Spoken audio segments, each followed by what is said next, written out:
अस्सलाम वालेकुम जी, क्या हाल चाल है, कैसे मिजाज।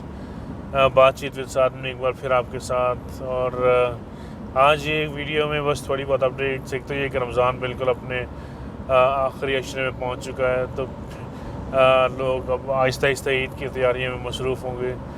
मैं भी कोशिश कर रहा हूँ कि जो रमज़ान 2020 की जो सीरीज़ है उसको जल्द अज जल्द कंप्लीट करूँ, ताकि जो मौजू और जो मैं बात कन्वे करना चाह रहा हूँ वो अल्लाह करे, अल्लाह ताला तौफीक दे कि वो मैं उसको कन्वे कर सकूँ।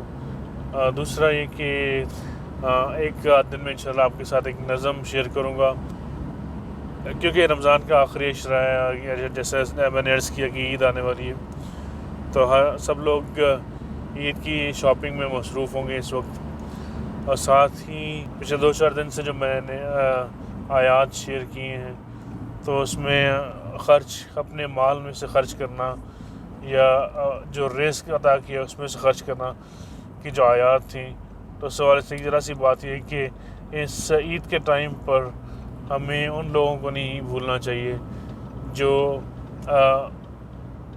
किसी न किसी मजबूरी के तहत या माली मुश्किलात की वजह से जो ईद की खुशियों में पूरी तरह भरपूर तरीके से शिरकत नहीं कर सकते, तो उनकी हमें ज़रूर मदद करनी चाहिए इस मौके पे।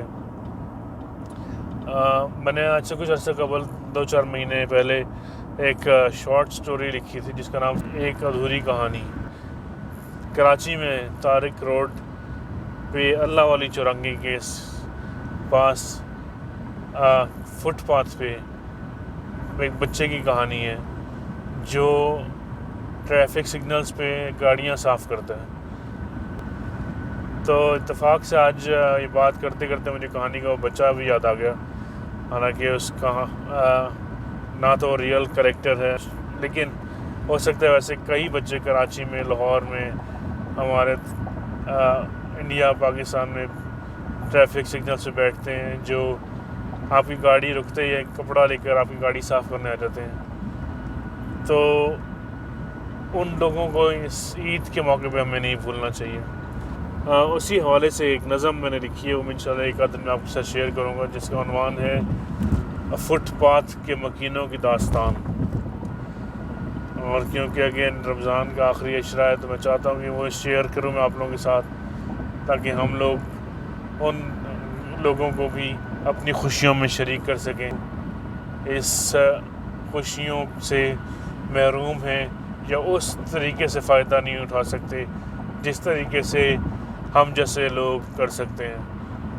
तो हमें इस मौके पर लोगों को भी याद रखना चाहिए, जैसा कि कुरान में अल्लाह ताला ने फरमाया कि अपने रिस्क में से ख़र्च करो और गरीबों और मुहताजों की मदद करो। तो जैसे अल्लाह ताला हमें अपनी नेमतों से नवाजते हैं, तो हमें भी चाहिए कि अल्लाह ताला ने जो नेमतें हमें अता की हैं हम उनमें से ख़र्च करें उन लोगों पे जो उन नेमतों से महरूम हैं।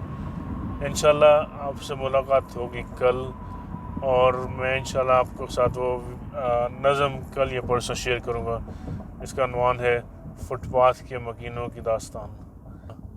ख्याल रखिएगा। अस्सलाम वालेकुम वरहमतुल्लाहि वबरकातुहू। रमजान के महीने का एहसान उठा के देख, जो कुछ कहा अल्लाह ने उसको